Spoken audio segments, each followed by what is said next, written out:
രേഖപ്പെടുത്തി 5-ാമത്തെ 8-ാമത്തെ വാക്യം ക്രിസ്തുവോ പാപികളായിരിക്കുമ്പോൾ തന്നെ നമുക്ക് വേണ്ടി മരിക്കുകയാൽ ദൈവത്തിന് നമ്മോടുള്ള സ്നേഹത്തെ പ്രദർശിപ്പിച്ചിരിക്കുന്നു. ക്രിസ്തുവോ നാം പാപികളായിരിക്കുമ്പോൾ തന്നെ ഇതാണ് കണ്ടന്റ്, ഇതാണ് പ്രധാനപ്പെട്ട കാര്യം. ക്രിസ്തു മനുഷ്യൻ നന്നായിരിക്കുമ്പോഴല്ല, അത് പാപിയായിരിക്കുന്ന മനുഷ്യനെ രക്ഷിക്കുവാൻ വേണ്ടി, സ്നേഹിക്കുവാൻ വേണ്ടി, അവൻ നശിച്ചു പോകാതിരിക്കുവാൻ വേണ്ടി വ്യത്യാസത്തിൽ നിന്ന്, അവന്റെ പാപത്തിന്റെ ബന്ധനങ്ങളിൽ നിന്ന്, അവന്റെ ലഹരിയുടെ അടിമത്തത്തിൽ നിന്ന് വീണ്ടെടുക്കുവാൻ വേണ്ടി ഇതാ പിതാവായ ദൈവം മനുഷ്യനായി ഇവരെ അവതരിച്ചു. കർത്താവായ യേശു ക്രിസ്തുവായി.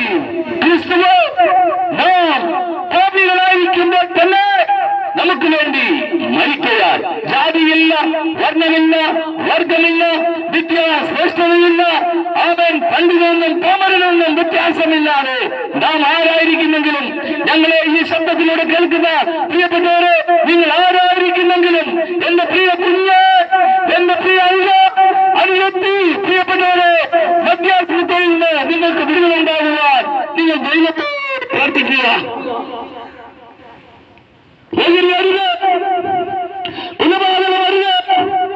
അതുപോലെ തന്നെ ആത്മഹത്യ അരുത്. ഞങ്ങൾ ഉറച്ച ദൈവസ്നേഹത്തിൽ പ്രഖ്യാപിക്കുക. നിങ്ങളുടെ സകല പ്രശ്നങ്ങൾക്കും പരിഹാരമുണ്ട്.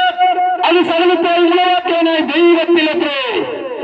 ദൈവത്തോട് നിങ്ങൾക്ക് അപേക്ഷിക്കാൻ കഴിയുമോ? ദൈവമേ, യേശുവേ, എന്റെ പാപത്തിൽ നിന്ന്, എന്റെ പാപ സ്വഭാവങ്ങളിൽ നിന്ന് എനിക്കൊരു വിടുതൽ ആവശ്യമുണ്ട്, എന്നെ രക്ഷിക്കണമേ എന്ന് ദൈവത്തോട് പ്രാർത്ഥിക്കാൻ കഴിയുമെങ്കിൽ ജീവിതത്തിന് പുതിയ അർത്ഥമുണ്ടാകും.